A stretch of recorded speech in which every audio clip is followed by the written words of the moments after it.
Mesdames et messieurs, bonsoir, ravi de vous retrouver pour cette université populaire d'histoire. Alors, nous sommes ce soir en direct avec 25 autres cinémas.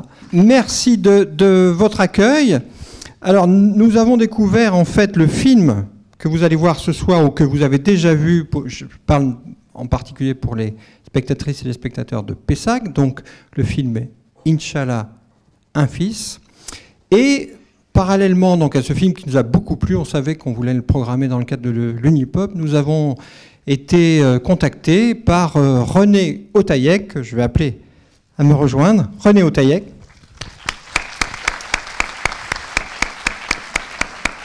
Alors, les spectateurs de l'Unipop le connaissent déjà, puisqu'il est déjà venu pour présenter son roman Les Abricots de Balbec, son dernier roman, deuxième roman après le Levantin, pardon. Donc René Otaïek, vous êtes directeur de recherche émérite au CNRS, vous êtes également professeur à Sciences Po Bordeaux, spécialiste de l'Afrique et du Moyen-Orient, et vous venez de publier aux éditions Non-Lieu et aux éditions L'Orient des Livres, donc, qui est un éditeur libanais à Beyrouth, donc le livre suivant, Féministes arabes du Levant, portrait de femmes libres. Vous voyez à l'image, enfin tout à l'heure vous avez vu à l'image la couverture du livre. Alors, donc nous avons prévu ensemble cette soirée, à la fois avec le film du cinéaste jordanien Amjad Al-Rachid, et puis avec donc René Otaïek. Et puis, il y a seulement quelques semaines, le distributeur et le producteur du film, le producteur Nicolas Leprêtre, que j'invite à me rejoindre, qui est ici. Et donc le distributeur, la société Pyramide et Nicolas Leprêtre nous ont proposé d'accueillir ce soir le réalisateur jordanien Amjad Al-Rachid.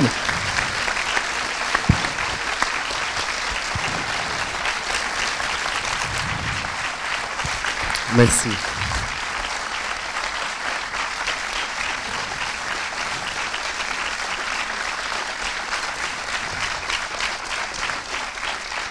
Alors, je crois que les applaudissements sont d'autant plus nourris à Pessac qu'il y a déjà eu une séance à 16h avec 300 personnes, ce qui est quand même assez exceptionnel un lundi après-midi à 16h. Et donc, on va faire un exercice un peu particulier aujourd'hui. Alors, on va d'abord faire en fait une présentation à la fois de votre film, et notamment pour les spectatrices et les spectateurs des autres salles qui eux, ne l'ont pas encore vu. Je ne sais pas si vous me suivez. Donc on ne peut pas déflorer le film avant qu'il ne l'ait vu. Donc on va discuter pendant à peu près 30 minutes. Ensuite, nous aurons l'intervention qui a été annoncée sur les femmes féministes du monde arabe par René Otaïek pendant 1 heure. Et puis pour ceux qui le souhaitent, on prendra un quart d'heure à 20h pour poser des questions sur le film, mais avec les gens qui l'ont déjà vu. Vous m'avez suivi ? Bon, alors tout va bien, on peut s'installer. Merci. Alors, René Otaïek, en plus, il va avoir une double casquette ce soir, puisque non seulement il intervient, mais il est aussi traducteur, et je l'en remercie par avance. Une figure imposée, en quelque sorte. Voilà. Et il m'a expliqué qu'entre... Mais accepté librement et avec plaisir. Il m'a expliqué qu'entre l'arabe jordanien et l'arabe libanais, il y a quand même une certaine proximité. Une très grande proximité. Une très grande proximité. Alors, donc on commence par des questions à Amjad Al-Rachid. Peut-être d'abord, en fait, c'est la première fois à Pessac, mais je crois aussi dans de nombreux cinémas, que nous accueillons un cinéaste jordanien. On connaît le cinéma iranien, le cinéma égyptien, le cinéma israélien, mais effectivement, on a rarement des images cinématographiques qui nous viennent de Jordanie. Est-ce que vous pouvez nous expliquer un petit peu comment on peut faire un film en Jordanie, et puis comment vous avez choisi votre sujet, donc un sujet précisément féministe. هيدي أول مرة بنستقبل هون ببيساك بهالمهرجان سينمائي جاي من الأردن. طبعا يعني في مخرجين جايين من إيران من مصر من غير بلدان عربية، إنما من الأردن هاي لأول مرة. هل ممكن تفسرنا كيف ممكن تعمل هيك فيلم في الأردن؟ أول إشي بدي أشكر جميع الحضور على تواجدهم ومشاهدتهم للفيلم، وبدي أشكر برضو الحضور اللي راح يجوا يحضروا الفيلم. Je voudrais d'abord remercier l'assistance et remercier également les personnes qui viendront pour la seconde séance du film. أنا فخور إني عم بعرض الفيلم ببوردو هنا للجمهور الفرنسي.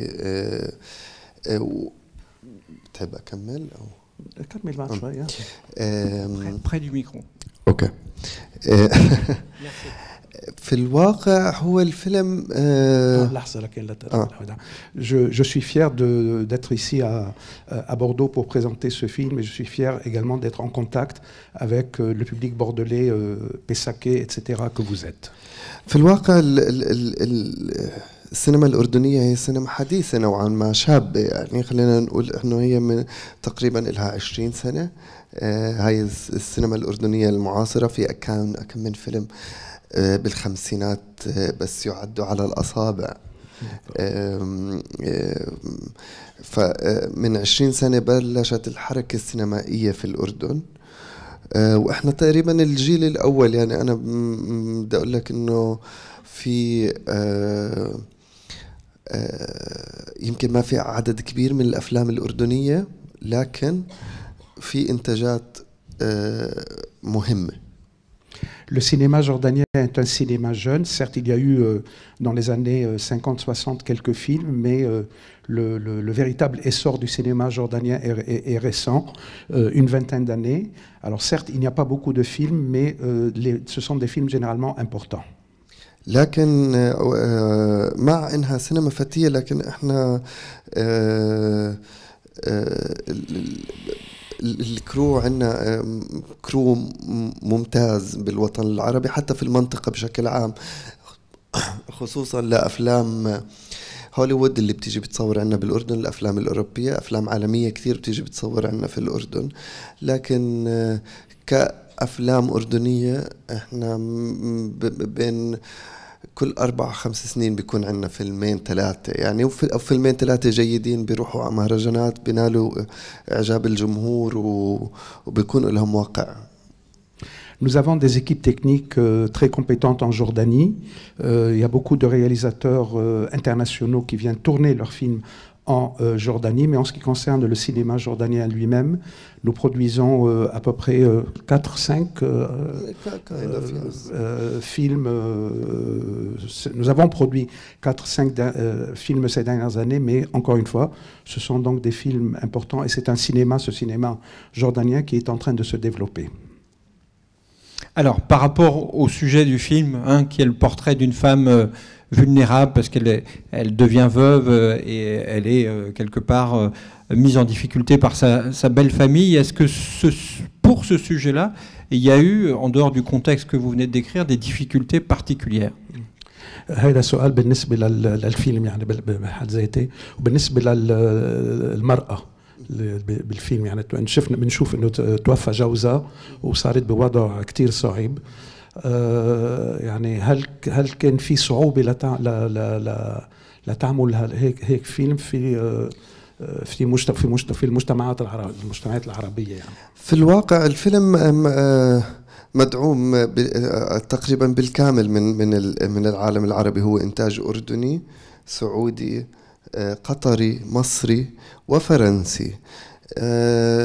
بمعنى انه انا مش عم بحكي انه كان بهالسهولة، لا بالعكس، اخذني تقريبا 6 سنوات لاقناع الانفسترز انهم يحطوا، او الداعمين لانهم يحطوا تمويل في الفيلم وعمل الفيلم. لكن اللي بدي اقوله انه في رياح تغيير، في امواج تغيير في العالم العربي وفي منطقتنا تحديدا في الشرق الاوسط. يعني هاي الرياح تغيير لربما انها تواجه برضه بناس ممكن يكونوا ما بدهم هذا التغيير او مش متطلعين لهذا التغيير، لكن بنفس الوقت كان في صعوبات نعم، لكن هي صعوبات بتهيألي تواجه أي صانع أفلام من هذا الأنواع، من هذا النوع من الأفلام المستقلة. Le film a été soutenu financièrement, bien évidemment, par plusieurs pays arabes. Alors, il en a cité, je crois, une demi-douzaine à peu près. Le Qatar, l'Arabie Saoudite, l'Égypte, la Jordanie, bien sûr. Et il y a également un financement français. Alors, bien évidemment, réaliser un tel film n'est pas toujours d'une grande facilité, mais tous les films présentent un certain nombre de difficultés. Mais ce qui a aidé à la réalisation du film dans le contexte jordanien, dans le contexte arabe que l'on connaît, c'est que malgré tout, malgré toutes les difficultés, malgré tous les freins qu'il peut exister, il y a quand même un vent de changement qui est en train de souffler. Certes, pour l'instant, il n'est pas encore, je dirais, à son apogée, mais ce vent de changement autorise quand même un certain nombre de choses, et en particulier donc la réalisation d'un film tel que celui-ci. وفي الحقيقة هو كمان كتير مهم نحكي إنه القصة نفسها هي قصة مستوحاة من حقيقة المجتمع. أنا حاولت إني بالبداية هي قصة قريبة علي أنا شخصيا، هي مستوحاة من إحدى قريباتي اللي كانت في تقريبا في نفس ظروف الشخصية الرئيسية نوال، ومن خلاله بلشت بعمل ريسيرش عن حالات مشابهة في المجتمع في الأردن وفي العالم العربي وفي البلاد الإسلامية وحتى بالعالم. يعني اللي بدي أقوله إنه لربما إنه يكون المجتمعات العربية لساتها منغلقة نوعا ما على مواضيع معينة في العادات والتقاليد لكن كواحد عايش هناك أنا حاسس إنه لا برضه في تغيير. يعني من الأسبوع الماضي عملت عرض العربي الأول كان في السعودية في مهرجان البحر الأحمر، كان عندي عرضين ممتلئين، وكان ردة فعل الجمهور السعودي عربي كانت ردة فعل قوية جدا. فهو كيف الواحد ممكن يناقش مواضيع تبدو للوهلة الأولى إنه هي تابو أو تبدو كأنها sorry. Non, ok, beaucoup de choses. Mais en fait, il voudrait attirer l'attention sur l'extrême sensibilité du thème qu'il traite dans ce film. Alors, je ne vais pas déflorer non plus le sujet, on vous laisse le découvrir. Mais ce sur quoi il insiste, c'est que c'est une problématique qui se rencontre certes dans la société jordanienne, mais qui se rencontre également dans la quasi-totalité des sociétés arabes et musulmanes. Et il ajoute que le film a été présenté en Arabie Saoudite il y a quelque temps dans le cadre du festival de la mer Rouge, et l'accueil du public saoudien a été extrêmement favorable. Le film a été projeté 2 fois, si j'ai bien compris. L'accueil du public saoudien a été encore une fois très positif. Et donc là, il revient sur ce qu'il a dit dans la précédente section, c'est qu'il y a donc un vent de changement, et c'est ce vent de changement qui autorise un certain nombre de choses, même si des difficultés persistent bien évidemment. تبدو إنها تابوهات هاي المواضيع، لكن حاولت إني أنا أقدمها بطريقة شوي ذكية اللي تخلي الجمهور والجمهور الأردني والعربي تحديدا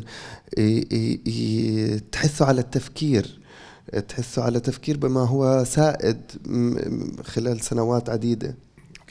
Je voudrais également ajouter par rapport à ce qu'il a dit il y a un instant, c'est que la situation qu'il décrit dans le film, elle lui est familière, parce qu'il a vécu quelque chose de semblable dans sa famille. Et donc, à partir de là, il a voulu évoquer ce sujet devant un public beaucoup plus large que celui-là.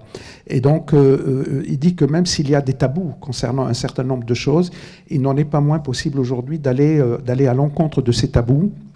Et la démarche qu'il a voulu mettre en œuvre, c'est une démarche finalement assez pédagogique parce qu'il veut donner au public jordanien, mais également à tous les publics arabes, il veut leur donner des raisons de réfléchir, de se poser des questions sur précisément ces tabous au sein de leur société, sans les heurter, mais en posant quand même un certain nombre de problématiques. لا أحث على إعادة تقييم هذه العادات والتقاليد والأفكار هاي. Donc voilà, il décrit, il analyse, il met en exergue des traditions, des coutumes qui constituent autant de freins pour la société, mais précisément toujours dans le but de donner à réfléchir. Alors, peut-être un point très concret par rapport à ce que décrit le film. Il y a notamment question de l'autonomie des femmes, l'autonomie au sens propre du terme, c'est-à-dire le fait de pouvoir se déplacer seule. Donc c'est quelque chose qui revient dans le film à plusieurs reprises. Est-ce que finalement, vous décrivez la situation que les femmes jordaniennes connaissent aujourd'hui d'une manière générale? C'est pas juste un cas particulier par rapport à votre personnage. بالفيلم يعني انت بتشدد كثير على الاوتونومي تبع المراه، يعني حريتها وتقدر تتجول ويعني تتصرف مثل ما بدها. هل هيدا الشيء ممكن بالمجتمع الاردني اليوم، انه هل المراه فيها بالفعل تتصرف مثل ما تصرفت المراه اللي موجوده بالفيلم؟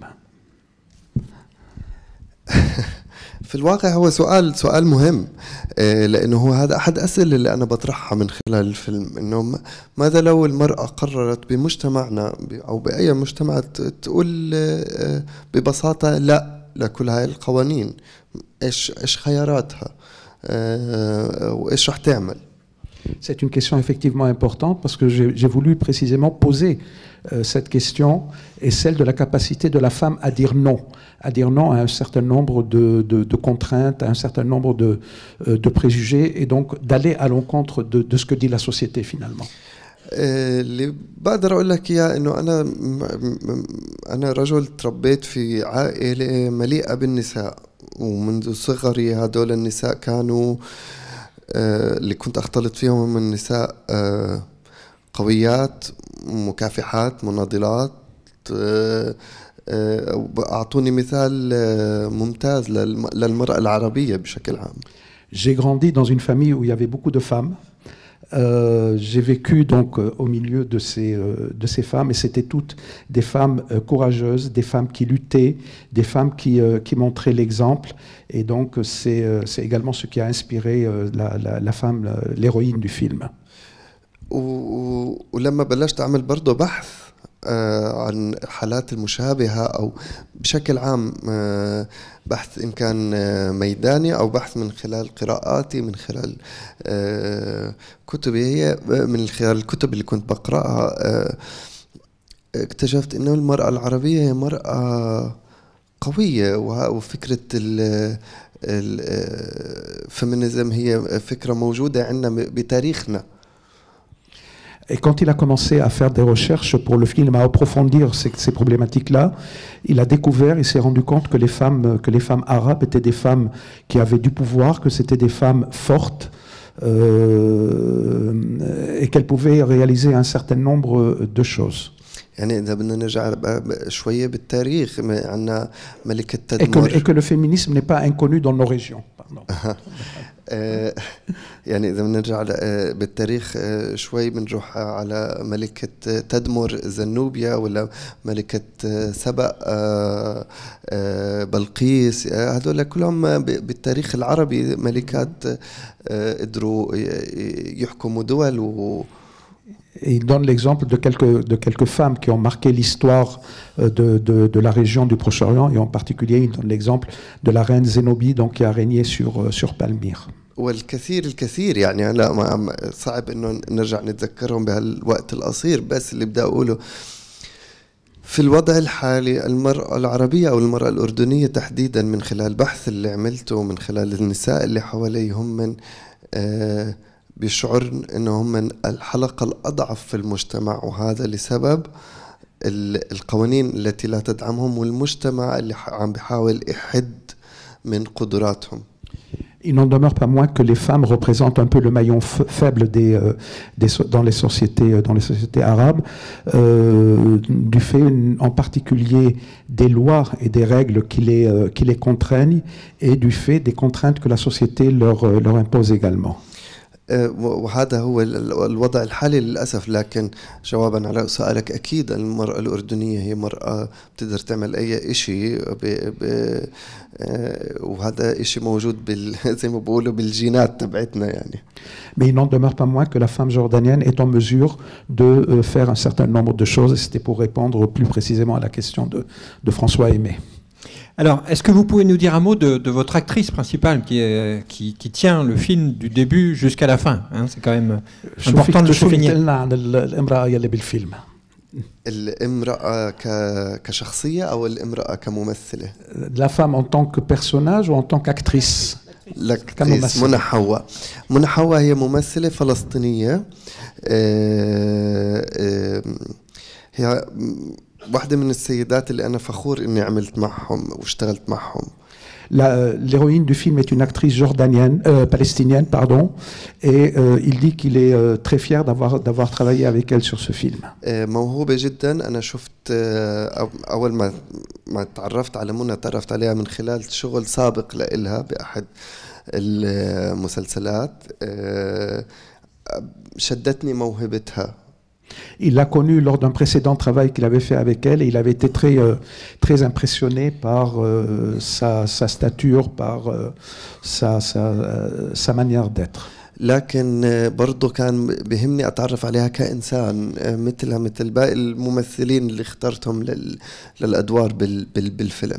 Mais je me devais de la connaître également en tant que personne, comme je voulais également découvrir les autres, en tant que personne, les autres acteurs qu'il y a dans le film. والأهمية كانت لأنه أنا النوع كيفية بختار الممثلين للأدوار بالأعمال اللي بعملها، اللي هو بحاول دائما إنه أجمع بين الموهبة وشخصية الإنسان نفسه والبادي لانجوج تبعت هذا الإنسان. Ma règle quand je travaille, c'est de choisir des acteurs ou des actrices, non seulement pour leur talent, mais également pour leur personnalité, pour leur épaisseur humaine. فمنى تحديدا هي شخصية قوية، شخصية مكافحة، خصوصا في البيئة اللي عايشة فيها بفلسطين. احنا عارفين الوضع قد ايه هو ممكن يكون صعب لامرأة مثلها. Et Mona, donc l'héroïne du film, est une femme forte, est une femme talentueuse, est une femme qui lutte, et c'est une donnée essentielle pour une femme palestinienne comme elle, qui vit dans le contexte que nous connaissons. وممكن برضه في بعض الأحيان أحكي إنها عنيدة، بس أنا Elle est têtue aussi parfois. وهذا الإشي لأنه برضه بيشبه شخصية نوال، فحسيت إن أنا ممكن أستخدم هذا العند اللي عندها إياها بالشخصية نوال، اللي هي ممكن برضه شوي في أماكن معينة أحسها عنيدة. Et donc ce trait de caractère, c'est-à-dire le fait d'être têtu, c'est quelque chose que l'on retrouve également chez l'héroïne du film, le personnage du film, en l'occurrence Nawal. لكن برجع بسأل السؤال وأنا عم بحكي هذا الحكي، إنه هل لأنها امرأة أنا بشوفها عنيدة، أو هي كإنسان مصر لا يتنازل بسهولة عن اللي بده إياه؟ Et la question que je me pose finalement, c'est est-ce que c'est une femme têtue, ou est-ce que c'est plutôt une femme qui suit son chemin et qui refuse des compromis? وهذا الإشي برضو سؤال عم بطرحه من خلال شخصيتها هي بالفيلم. C'est l'une des questions que je pose dans le film à travers le personnage. C'est très facile finalement d'entamer cette conversation avec vous, précédé peut-être d'abord d'un monologue, mais conversation quand même, suite aux explications que vient de nous donner donc Amjad. Et la thématique dont il traite dans le film est tout à fait, comment dire, elle recoupe entièrement le propos de mon livre donc, sur les féministes arabes du Levant. Alors pour entamer le propos, j'ai envie de poser une question que vous trouverez sans doute provocante. Elle est volontairement provocante. Est-ce qu'on peut être à la fois arabe et féministe? Est-ce qu'on peut être à la fois, c'est une autre façon de formuler la question, plus précise peut-être, est-ce qu'on peut être musulmane et féministe ou musulman et féministe? Ou est-ce qu'on est là en présence de couples sémantiques absolument impossibles, des oxymores en quelque sorte, ou est-ce que les réponses doivent être plus nuancées? Alors, si effectivement on pose la question à un public non averti en toute bonne foi, bien évidemment, l'image qu'il a spontanément, ce public, en Occident en particulier, en France, en Europe, l'image qu'il a de la femme arabe est celle d'une femme soumise, recluse, cloîtrée, destinée, vouée uniquement à procréer et à s'occuper de ses enfants, sous l'autorité plus ou moins bienveillante, bien évidemment, de son époux. Et on a des débats comme ça, récurrents en France, où toutes ces thématiques-là reviennent, ces représentations reviennent, en particulier lorsque l'on évoque le voile, lorsqu'on évoque, dernièrement, on a évoqué la abaya, et on voit bien le type d'image, la manière de se représenter donc les femmes arabes et musulmanes. Je précise d'emblée que du côté à l'autre extrémité du spectre, c'est-à-dire dans les sociétés arabes et musulmanes, ce n'est pas beaucoup mieux. La situation n'est pas bien meilleure. Je veux dire par là que on assiste depuis plusieurs années à la diffusion de modèles religieux rigoristes, fondamentalistes, d'inspiration soit sunnite, soit chiite, et qui ont pour résultat cantonner de nouveau, de chercher à cantonner la femme dans des formes de subordination et d'infériorité par rapport aux hommes. Pour moi, qui suis né au Liban, qui ai vécu une grande partie de ma jeunesse au Liban, je veux dire, le voile était quelque chose de très très rare à mon époque. Ça remonte à quelques années, c'est vrai, mais le voile était quelque chose de très rare. Et les images, les photos un peu jaunies qu'on a maintenant de cette époque-là, non seulement du Liban, mais également d'autres pays arabes, qu'il s'agisse de la Syrie, de la Jordanie, ça a été évoqué, l'Égypte, l'Irak, etc., montrent souvent des femmes habillées à l'européenne, portant des jupes, etc. Aujourd'hui, il est beaucoup plus fréquent de rencontrer des femmes voilées, voire même des jeunes filles voilées. Alors je ne porte pas de jugement, là n'est pas mon propos, mais en tant que politologue, en tant que sociologue des religions, ces transformations-là interrogent, et donc c'est l'une des raisons pour lesquelles j'ai été amené à réfléchir à ces questions-là. Au bout du compte, on a l'impression que, aussi bien ici que là-bas, on a oublié qu'il y a eu des féministes, que le monde arabe, que les sociétés arabes ont engendré des figures et des mouvements féministes extrêmement dynamiques.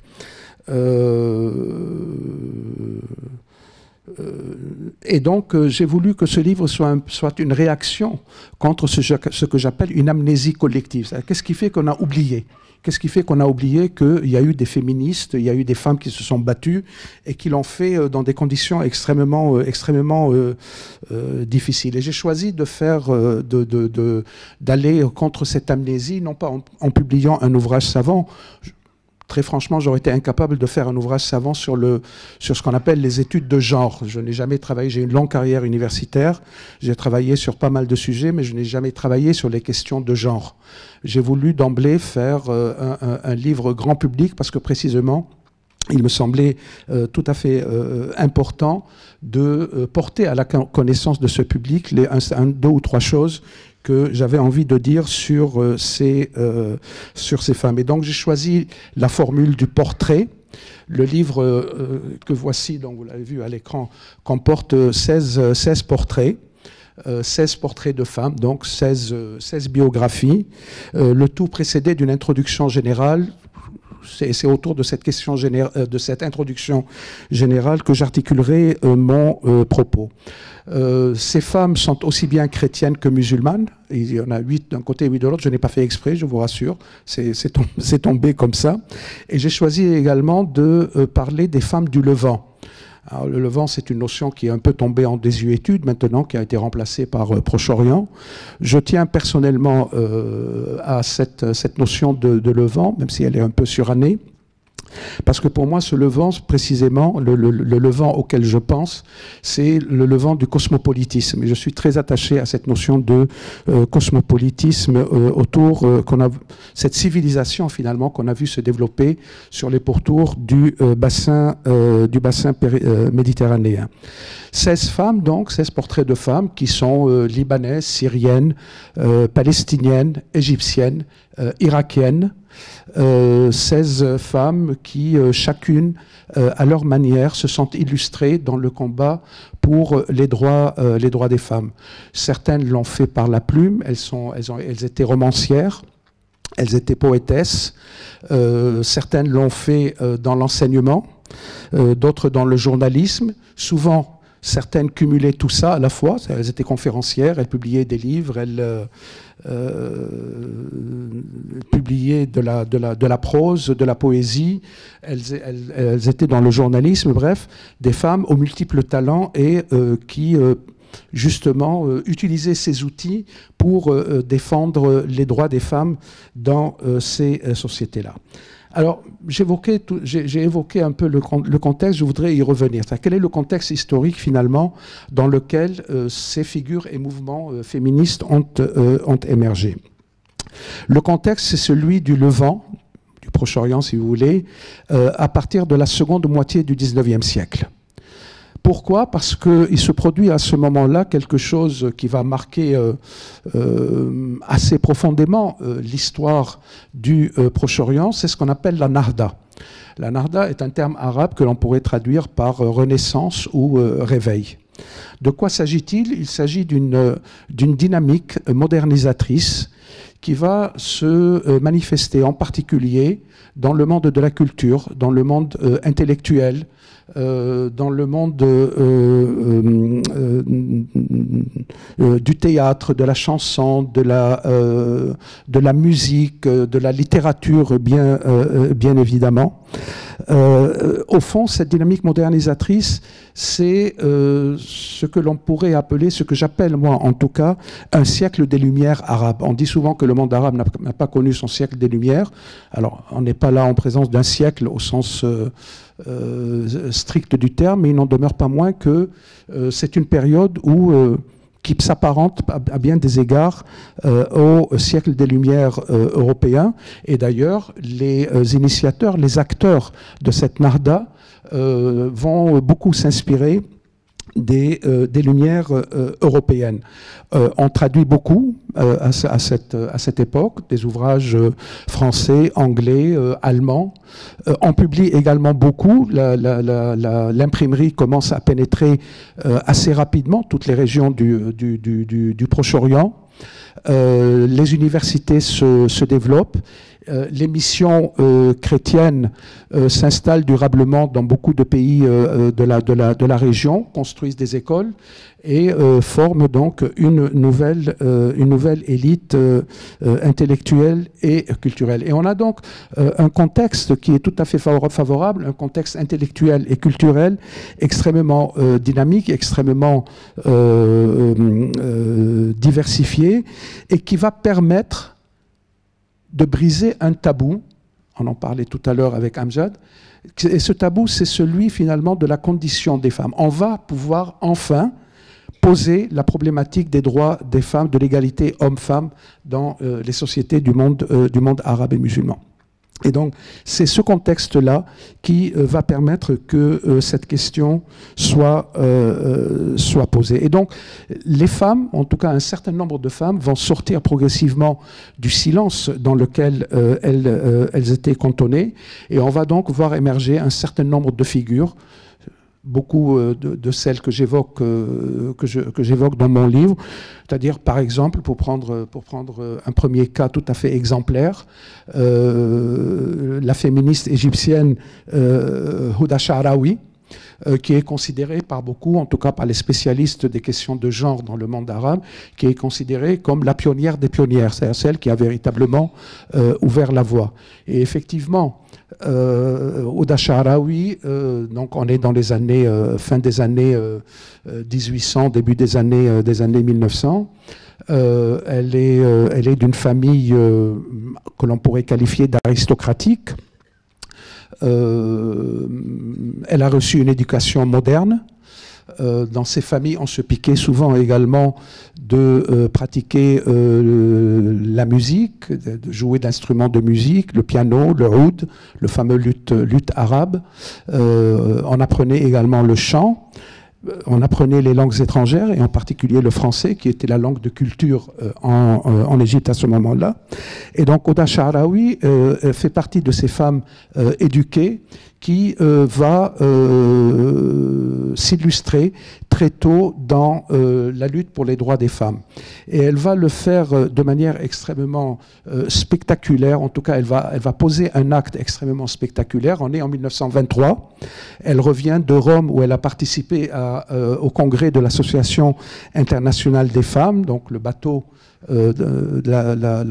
accoste à Alexandrie. Elle prend le train pour rejoindre la ville Le Caire.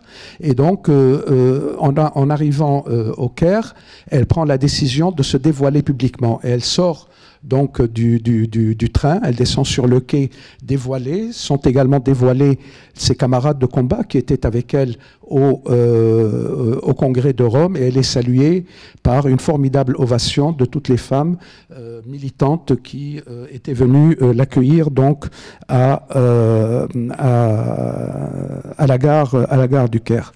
Le point sur lequel je voudrais insister, c'est que ce combat des femmes pour leurs droits est le fait essentiellement, et ça ne le dévalorise en rien, est le fait essentiellement d'une élite sociale, économique, aristocratique, ou bien issue de la haute ou de la moyenne bourgeoisie urbaine. Pour une raison très simple, facile à comprendre.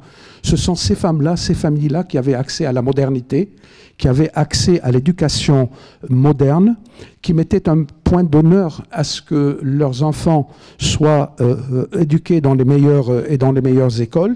Ce sont également des milieux où on était ouvert sur l'Occident. On voyageait beaucoup, contrairement à ce qu'on croit. On n'a pas découvert les voyages 30 ou 40 ans après. On voyageait beaucoup en Occident. Paris était une destination très prisée. On est également en présence d'une élite, je dirais, aux idées très libérales. Et donc, il n'est pas du tout étonnant que ce soit dans ce milieu-là que les idées féministes et les personnages féministes se sont manifestés. Alors, j'évoquais le dévoilement public de Huda Sha'rawi. On pourrait évoquer également, j'en dresse le portrait, une autre féministe, elle est libanaise celle-là, elle s'appelait Maï Ziadeh, elle était chrétienne, Huda Sha'rawi était musulmane, mais peu importe, c'est juste pour les situer. Maï Ziadeh, donc, alors j'intitule le chapitre la concernant « Si admirable, si tragique ». Admirable parce que c'était une femme qui avait de formidables talents, conférencière, romancière, poétesse. Elle ne maîtrisait pas très bien la langue arabe à ses débuts. Elle s'est mise à apprendre l'arabe classique et en quelques mois, en quelques années, elle est devenue une formidable oratrice que les organisateurs de conférences s'arrachaient.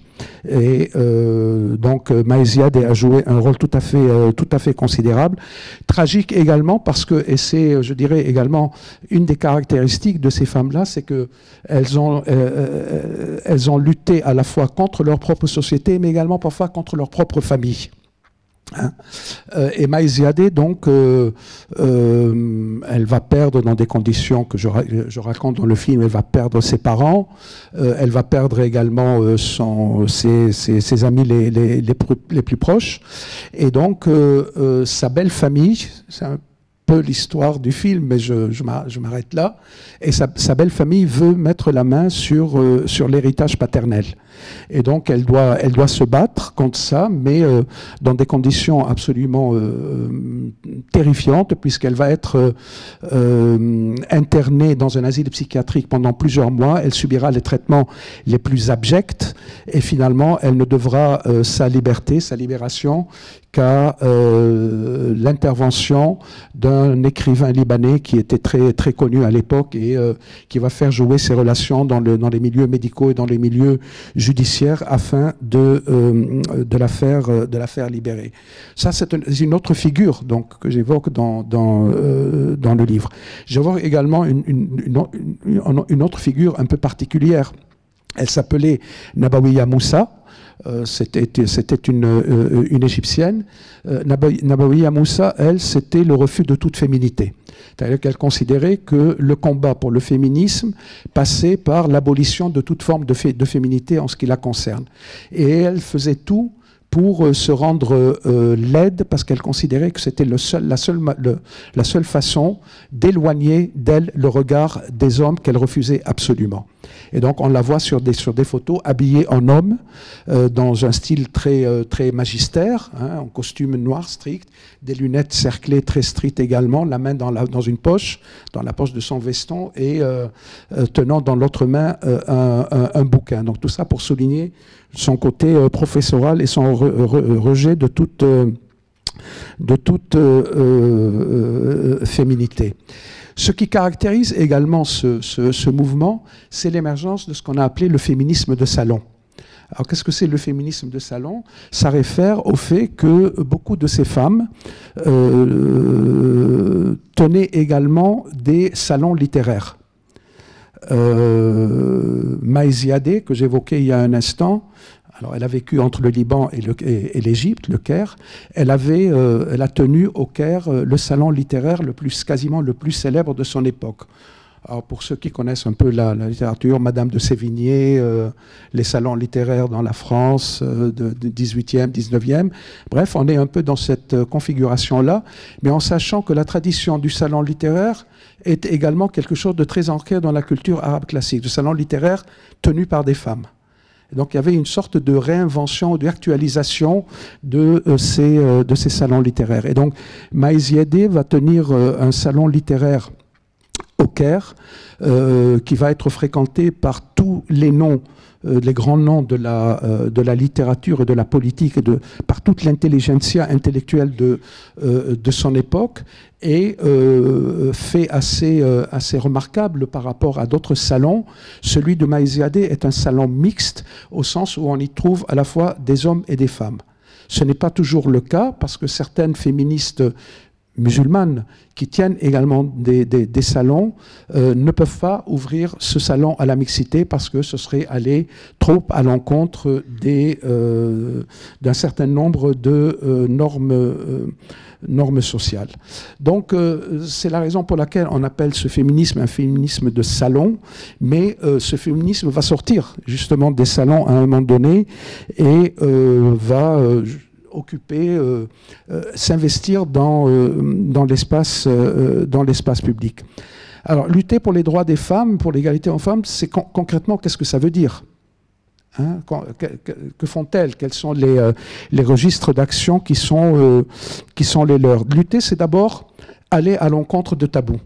Ça a été dit par Amjad tout à l'heure, on est encore dans cette situation-là. Il faut aller à l'encontre de tabous, il faut aller à l'encontre de préjugés, il faut aller à l'encontre de normes sociales qui sont d'autant plus solidement établies qu'elles sont là depuis des siècles et des siècles. Et donc, il faut finalement aller à l'encontre de la société d'une certaine façon. Et pour ces femmes, cela passe par l'éducation.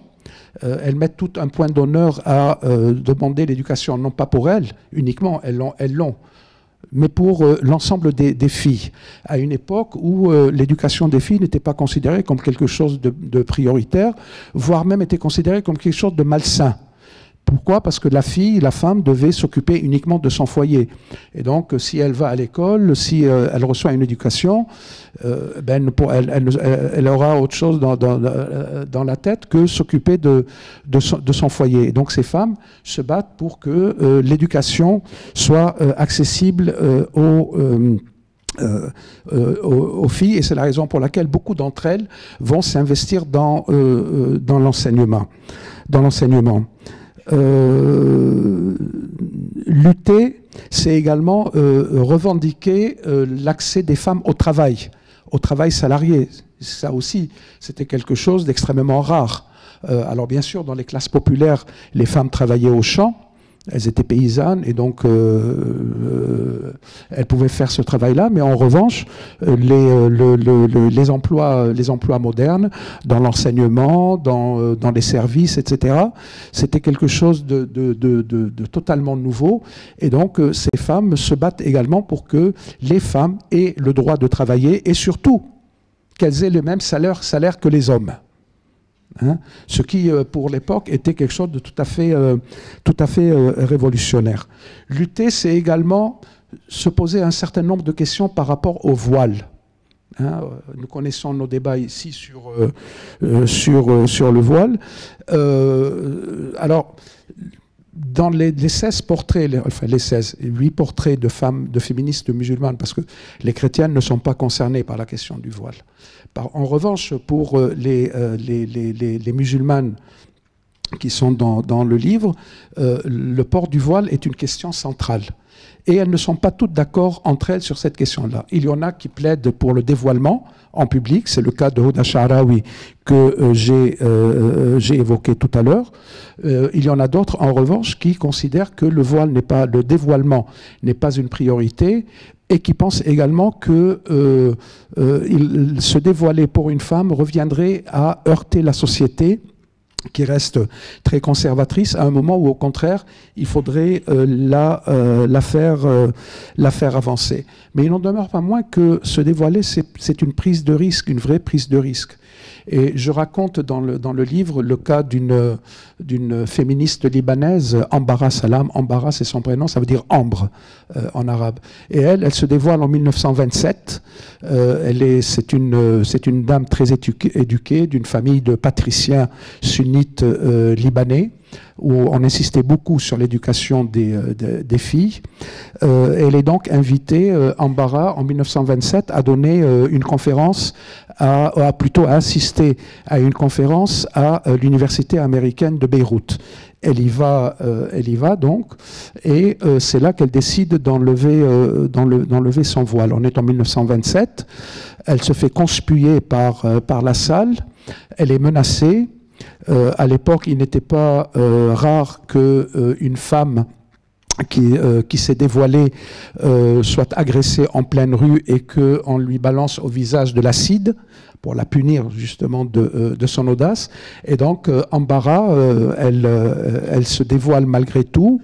Elle est obligée de se cacher pendant quelques mois en attendant que la tempête se calme, mais son geste aura valeur d'exemple et poussera de nombreuses femmes à se dévoiler également. Donc se dévoiler, encore une fois, c'est une véritable prise de risque et on voit qu'aujourd'hui encore, ce débat n'est pas tranché parmi les féministes, les féministes arabes et musulmanes, puisque on a des points de vue très contrastés sur cette question.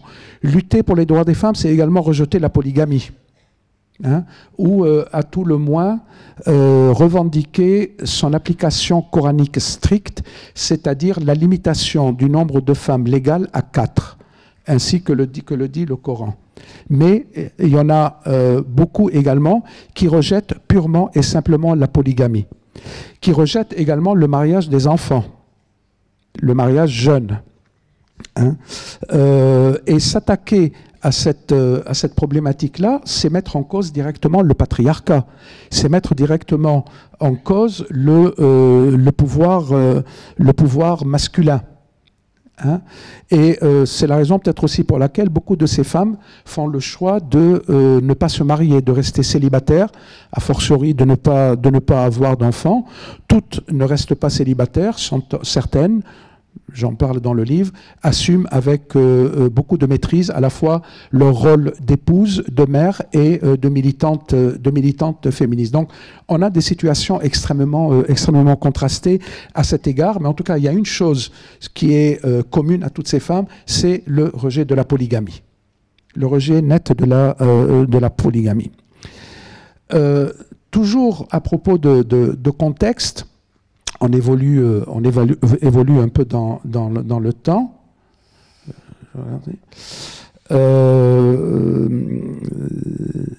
À partir au lendemain de la première guerre mondiale, donc les mouvements féministes sont en plein essor d'une certaine façon.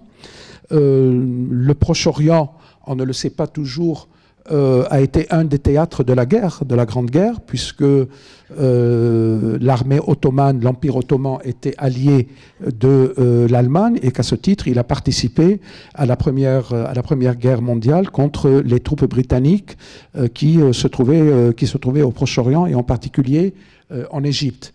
Et d'ailleurs, pour la petite histoire, le conflit se terminera au Proche-Orient bien après qu'il se soit terminé sur le sol européen. Donc le Moyen-Orient a été vraiment partie prenante de la Grande Guerre. Or, pendant cette période extrêmement difficile, les associations de femmes ont été très nombreuses à s'engager auprès des populations, les populations qui ont beaucoup souffert de la guerre.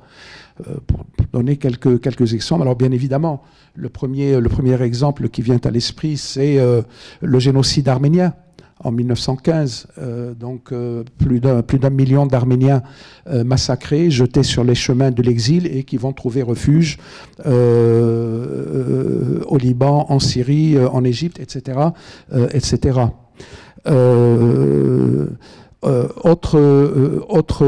Je dirais, population qui souffre énormément beaucoup, c'est la population du Mont Liban. Le Liban n'existait pas à l'époque comme il existe aujourd'hui, dans sa forme actuelle.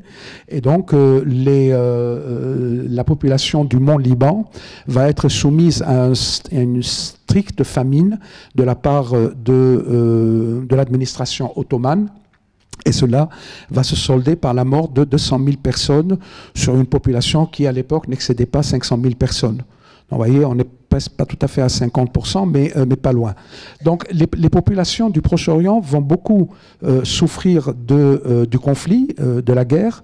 Et donc, ces associations de femmes vont s'engager auprès des populations par des actions caritatives, par des actions de solidarité, par des actions dans le domaine sanitaire, dans le domaine social. Mais elle n'oublie pas également la question nationale. Et la question nationale, elle se pose au lendemain de la Première Guerre mondiale. Pourquoi? Parce qu'il y a ce qu'on appelle les accords Sykes-Picot, qui donc vont partager les possessions moyen-orientales de l'Empire ottoman entre la France et la Grande-Bretagne. La France va donc exercer son mandat sur le Liban et la Syrie, alors que la Grande-Bretagne va exercer son mandat sur ce qu'on appelait la Transjordanie, l'Égypte, mais elle était déjà présente en Égypte depuis plusieurs décennies, sur l'Irak, et de facto sur la Palestine historique. Et donc, dès ce moment-là, se pose donc la question de l'émancipation par rapport à la tutelle mandataire qui, je veux dire, ne tournons pas, appelons un chat, c'est un mandat, mais en fait, c'est une forme de colonisation. de colonisation peut-être moins visible, moins présente, moins lourde, quoique la colonisation de l'Afrique subsaharienne, mais colonisation quand même. Et donc ces femmes vont mettre la question nationale au premier rang de leurs revendications, mais sans jamais laisser tomber le combat pour les droits des femmes. Donc là, on va voir émerger ce que moi j'appelle la deuxième génération de féministes. La première génération, c'était celle de Ouda Sha'raoui, Maï Ziad, etc. Ce que j'appelle moi les dames de la Nahda, parce que ce sont des dames extraordinaires, dames avec un D majuscule. Et puis là, on a donc la deuxième génération, celle que j'appelle dans le livre les héritières. Donc, parmi ces héritières, on va trouver des figures absolument extraordinaires, comme par exemple Marie Ajami. Alors, Marie Ajami était une grecque orthodoxe d'une grande famille chrétienne syrienne de Damas, qui va recevoir une éducation là aussi top niveau, on dirait aujourd'hui. Et Marie Ajami est quelqu'un de tout à fait exceptionnel, parce qu'on a le sentiment que toutes les fées se sont penchées sur son berceau à sa naissance. C'est-à-dire qu'elle va s'avérer poétesse, romancière, conférencière, journaliste, militante. Elle va beaucoup voyager, elle va animer des cercles littéraires, elle va être demandée partout et surtout, elle va incarner, elle va être une des incarnations de la résistance nationale face à la présence mandataire française. Une autre figure également de cette époque, alors elle est musulmane, elle s'appelle Nazik El-Abed. Alors Nazik El-Abed, c'est extraordinaire parce que là aussi, elle est d'une famille d'aristocrates, d'origine kurde. Pareillement, elle a suivi des études, elle reçoit une éducation très poussée, mais elle a une conscience sociale qui lui vient très tôt et qui va l'amener très jeune à finalement rompre symboliquement avec sa famille, puisqu'elle va refuser désormais de porter les vêtements que ses parents lui achètent, c'est-à-dire des vêtements de bonne coupe, de beaux tissus, des tissus fins, etc. Et elle va demander à ne plus manger en compagnie de ses parents, mais à manger en compagnie des domestiques qui servent la maison familiale.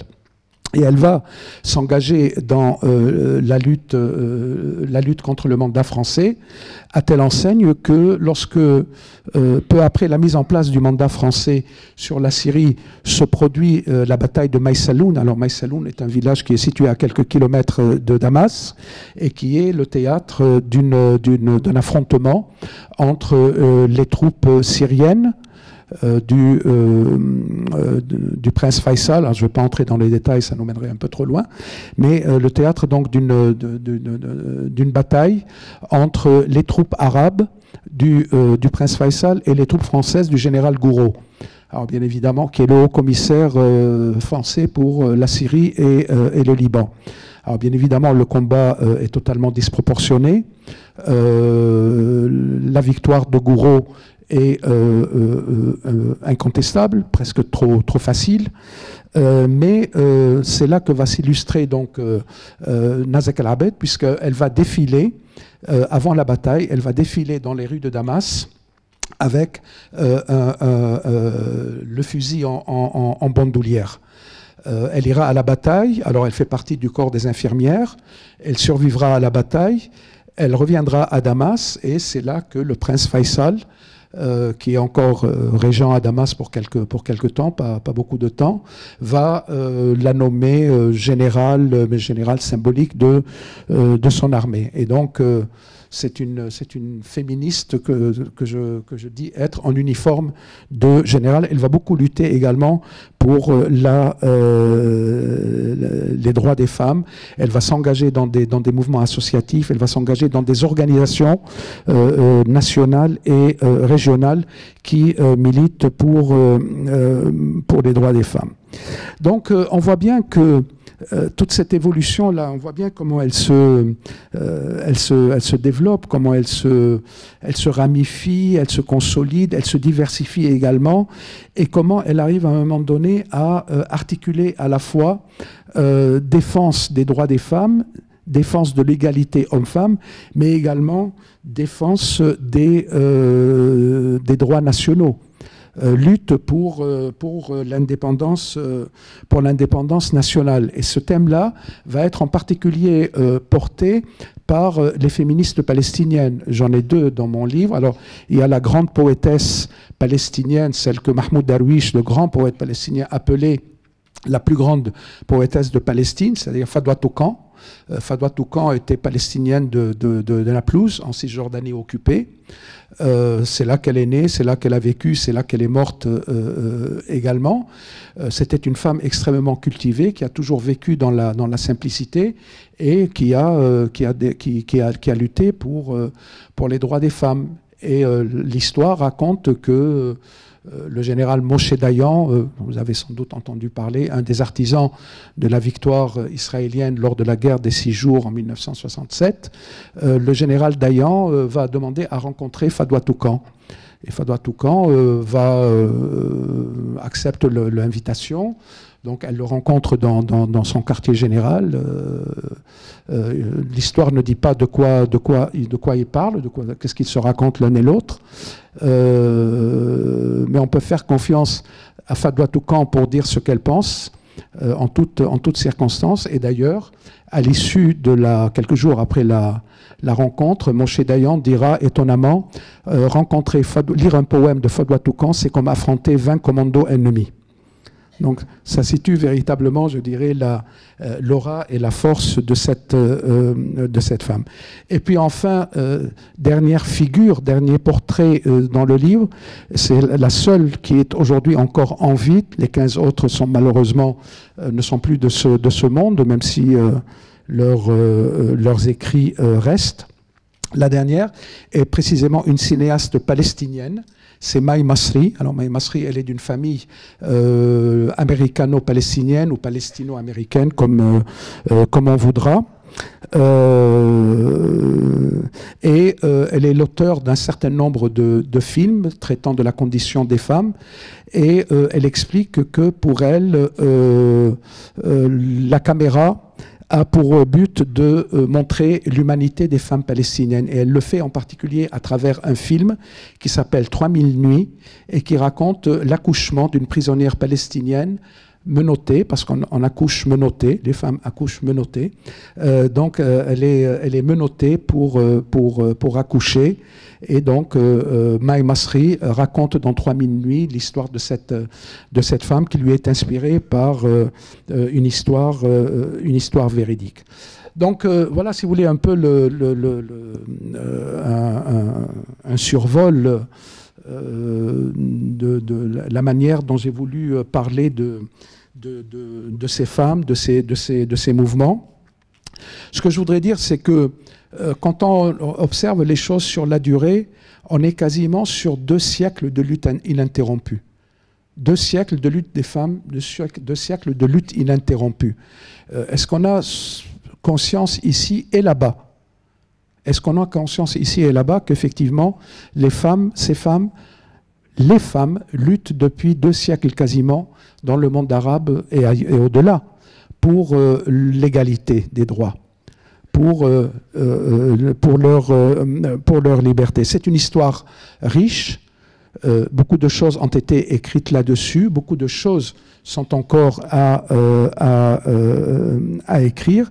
Et je dirais que l'histoire continue, parce que moi, je parle de 2 générations de féministes. Mais il y a la 3e génération qui arrive. C'est celle qui est née dans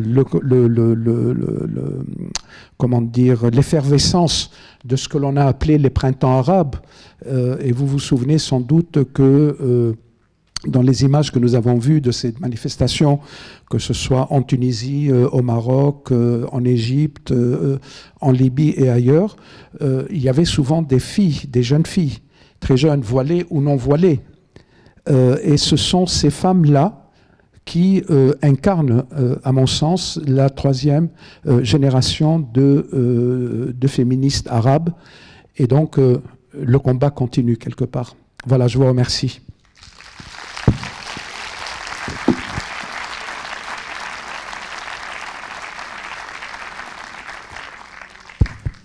Alors, merci beaucoup, hein, René Otaïek. Donc, on peut prendre un temps, à peu près un quart d'heure, pour poser quelques questions, à la fois à Pessac, mais aussi dans les autres salles, par SMS, des questions ou des réactions par rapport à la présentation qui vient d'être faite. Alors, n'hésitez pas à lever la main. Oui, monsieur, j'arrive tout de suite. Bonsoir, je vous remercie pour votre conférence. Actuellement, dans les différents parlements des pays arabes, combien y a-t-il de femmes? Très peu, trop peu. Je vous donnerai l'exemple. Alors, c'est pas le Parlement, mais c'est le gouvernement libanais qui expédie aujourd'hui les affaires courantes parce que un nouveau président de la République n'a pas été élu depuis 1 an et demi maintenant, qu'il y a donc un gouvernement qui expédie les affaires courantes, comme on dit, c'est-à-dire qui ne fait pas grand-chose. Et en fait, il y a une femme ministre sur 25 ou 26 ministres. Donc vous voyez que c'est ridiculement bas.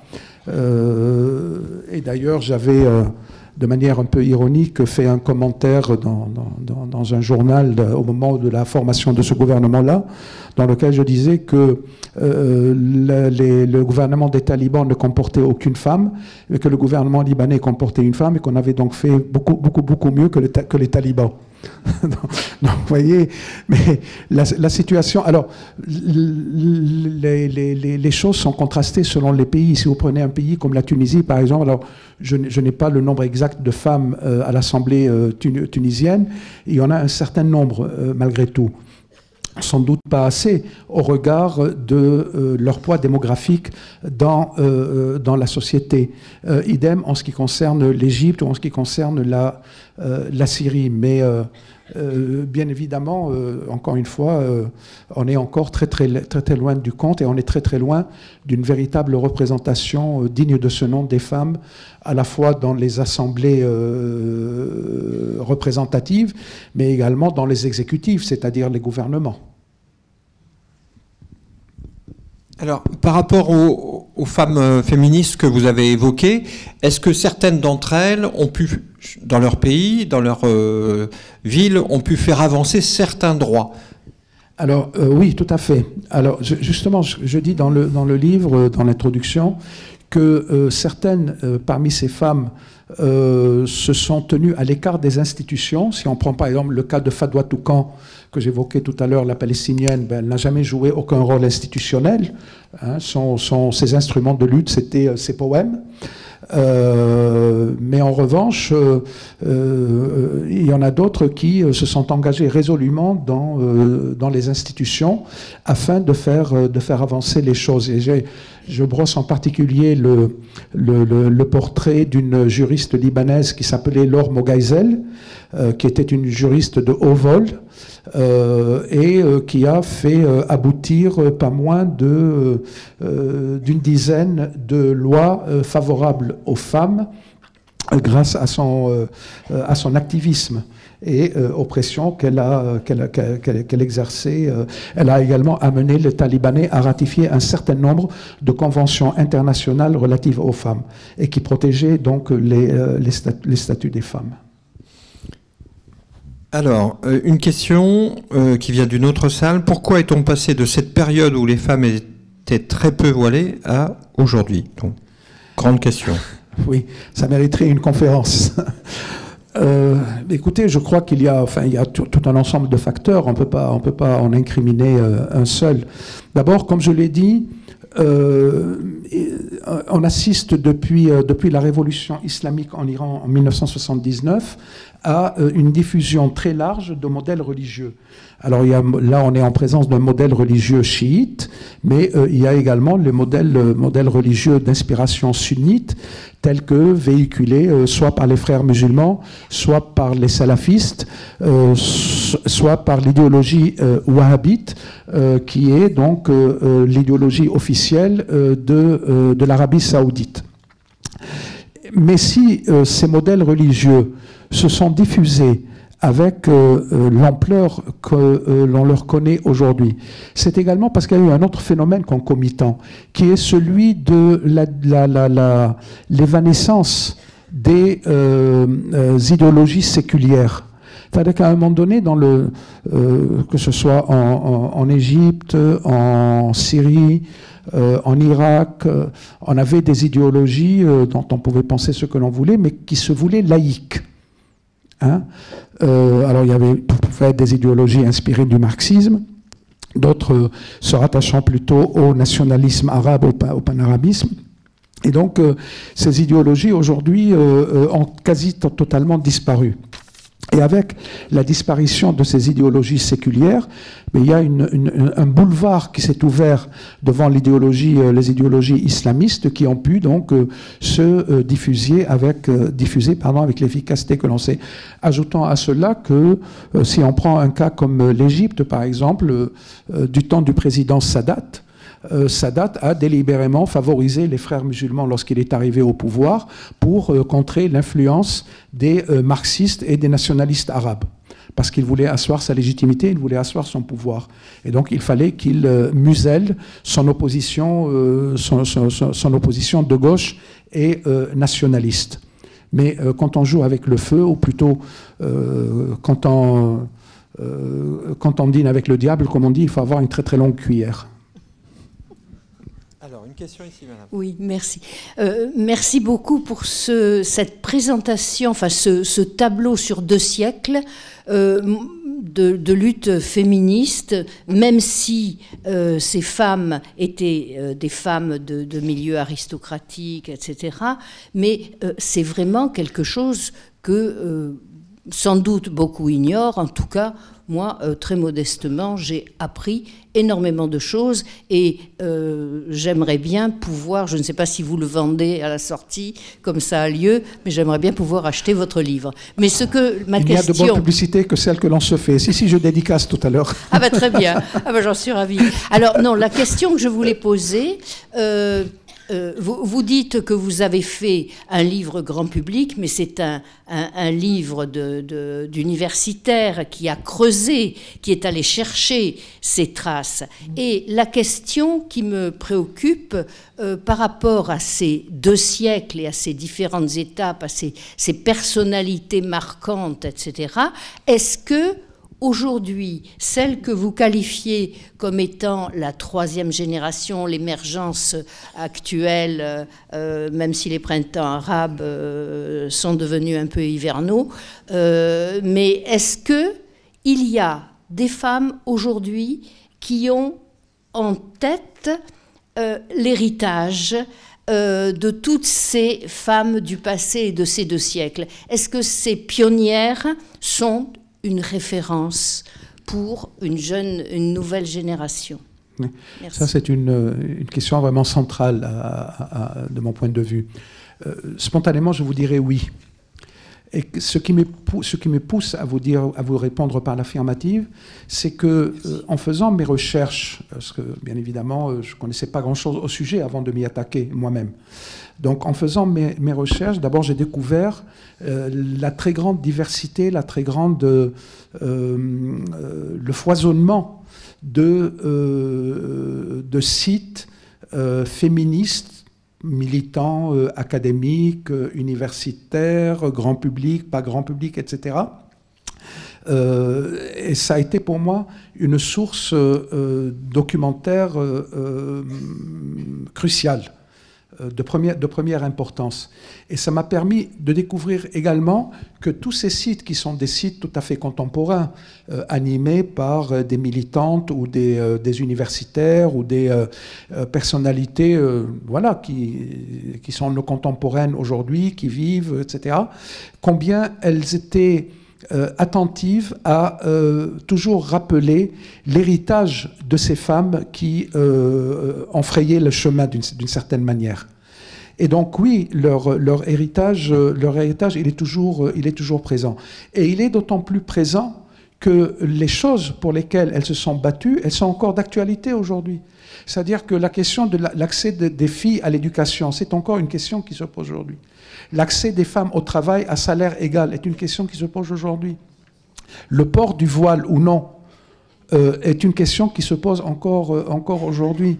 La polygamie est une question centrale, cruciale. Le mariage d'enfants est une question cruciale. Donc toutes ces thématiques-là, elles sont encore au cœur des luttes que ces femmes mènent. Alors, j'ai une question d'une autre salle. Bonsoir. Les féministes arabes font-elles toujours partie de l'élite économique de leur pays? Non, je ne crois pas. Je crois que l'éventail s'est beaucoup diversifié depuis cette époque-là, ne serait-ce que parce que l'éducation s'est diffusée quand même. On n'est plus en 1920 où l'éducation était réservée à une élite sociale ou économique. Alors il y a encore beaucoup de progrès à faire, en particulier en ce qui concerne l'éducation des filles, mais il y a eu des évolutions notables par rapport à cette période. Ce qui reste en revanche, c'est que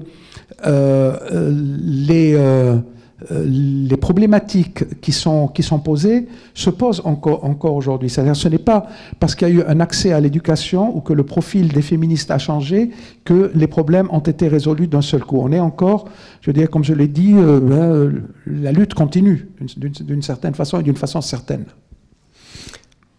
Alors, s'il y a des questions dans la salle à Pessac, n'hésitez pas de lever la main. Il y en a une en haut là-bas? Non, j'arrive.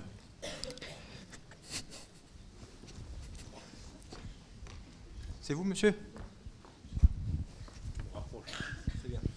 Merci. Bon, c'était plutôt par rapport au film qu'on a vu.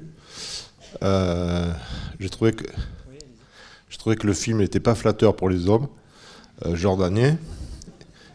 Et c'était pas flatteur non plus pour la vie des femmes en Jordanie.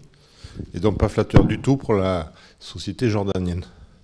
Donc je voulais savoir si, je ne sais plus le nom du réalisateur, il a pas eu beaucoup de difficultés pour avoir le soutien des institutions jordaniennes royales, puisqu'on voit qu'ils sont souvent dans le générique, et pour l'aider à montrer ce film en Jordanie et éventuellement dans d'autres pays arabes. Alors, le cinéaste, il est en bas de la salle. Je ne sais pas si le producteur a pu traduire la question, s'il peut venir. Amjad? في الواقع برح أعلق على هذا الموضوع تحديدا. السينما هي ليست موجودة لتعطي صورة إيجابية أو سلبية. هي سينما بتعكس وجهة نظري أنا عن المجتمع بالآخر. مش هدفي إني أعكس أي صورة غير إني أنا مرة تانية أحث المشاهد على إنه يفكر بعادات وتقاليد وإعادة تقييم لهذه العادات والتقاليد. لكن بالآخر لو أنا بدي أعطي صورة إيجابية أو صورة جميلة عن المجتمع العربي بعمل دعاية سياحية وهذا مش هدف السينما. La réponse est que le but du film et du cinéma n'est pas de donner une image positive ou négative des hommes ou des femmes jordaniennes ou autres. Le but du film, c'est de montrer la réalité telle qu'elle est, même si elle est difficile, même si elle ne plaît pas. Et si je voulais faire un film donnant une image positive des hommes ou des je ne ferais pas un film, je ferais de la publicité.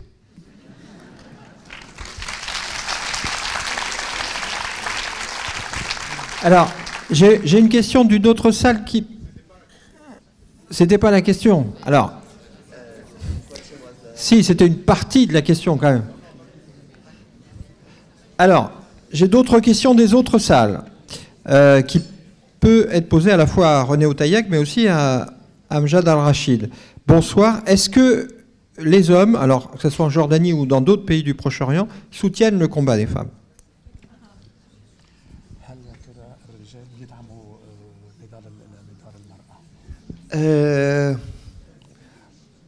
نعم ولا مثل كل المجتمعات. هل الرجال تدعم المرأة في أوروبا أو في فرنسا؟ هو الرجل رجل أينما كان. في رجال تدعم المرأة وفي رجال تحاول أن تحد من